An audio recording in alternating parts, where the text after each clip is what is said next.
தங்க தகடு பதித்ததில் 50 கிலோ தங்க நகைகள் மோசடி செய்யப்பட்டுள்ளதாக வகையில் புகார் எழுந்துள்ளது.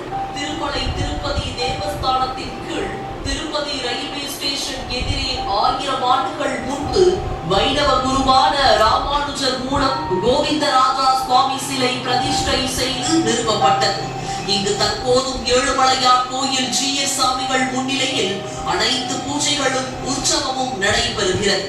இந்த கோயிலில் கடந்த 2022ஆம் ஆண்டு மூலவர் கருவறை மேல் உள்ள விமான கோபுரத்தில் தங்க தகடுகள் பதிக்க முடிவு செய்யப்பட்டு பணிகளும் மேற்கொள்ளப்பட்டது. இதில் 50 கிலோ தங்கம் மோசடி நடந்ததாக குற்றச்சாட்டுகள் எழுந்துள்ளது. இந்த மோசடியில் முந்தைய அரசாங்கத்தின் போது பணியாற்றிய முக்கிய அதிகாரிகளுக்கும் தொடர்பு இருப்பதாக குற்றச்சாட்டு எழுந்ததால் தற்போதைய அரசு இது குறித்து தேவஸ்தானத்தின் விஜிலன்ஸ் மூலம் முழு விசாரணைக்கு உத்தரவிட்டுள்ளது. ராமானுஜரால் கோவிந்தராஜா சுவாமி சிலையை வைத்து அடுத்தடுத்து மூலவர் கோபுரம், கருவறை, விமான கோபுரம் வடிவமைக்கப்பட்டு பல இந்து தேவதைகளின் சிலைகள் கோபுரத்தின் மீது வடிவமைக்கப்பட்டிருந்தது.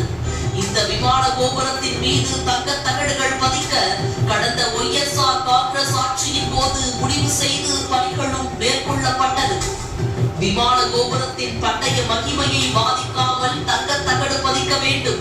இந்த பணிகள் நன்கொடையாளர்களின் உதவியுடன் தங்க முலாம் பூசும் பணியும் மேற்கொள்ளப்பட்டது. இருப்பினும் கருவறை, விமான கோபுரம் 9 அடுக்குகளுடன் பல தேவதைகள் சிலையுடன் கூடியவற்றின் மீது அதே போன்று தங்க முலாம் பூச வேண்டும்.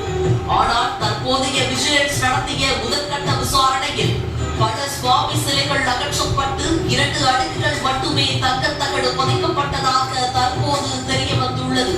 மேலும் 9 அடுக்குகளுக்கு போதுமான தங்கத்தை பெற்றுக்கொண்டு 2 அடுக்குகளை மட்டுமே பயன்படுத்தி சுமார் 50 கிலோ தங்கம் மோசடி செய்ததாகவும் கூறப்படுகிறது.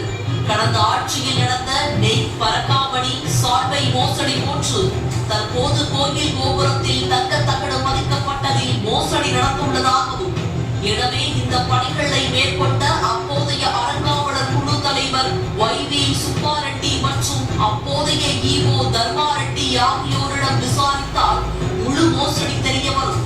கோபுரத்திற்கு பயன்படுத்தப்பட்ட தங்கத்தின் அளவு என்ன, உண்மையில் எவ்வளவு தங்கம் நன்கொடையாளரிடம் பெறப்பட்டது, டெண்டர் செயல்முறைகளிலும் பணிகளின் தர ஆய்விலும் என்ன குறைபாடுகள் இருந்தன, தங்கம் வாங்குதல் மற்றும் பயன்பாடு தொடர்பான பதிவுகளில் மோசடி இருந்ததா, தரத்தை சான்றளித்த பொறியியல் அதிகாரிகளின் பங்கு என்ன என முழுமையாக விஜிலன்ஸ் அதிகாரிகள் விசாரிக்க வேண்டும் என்ற கோரிக்கையும் எழுந்துள்ளது.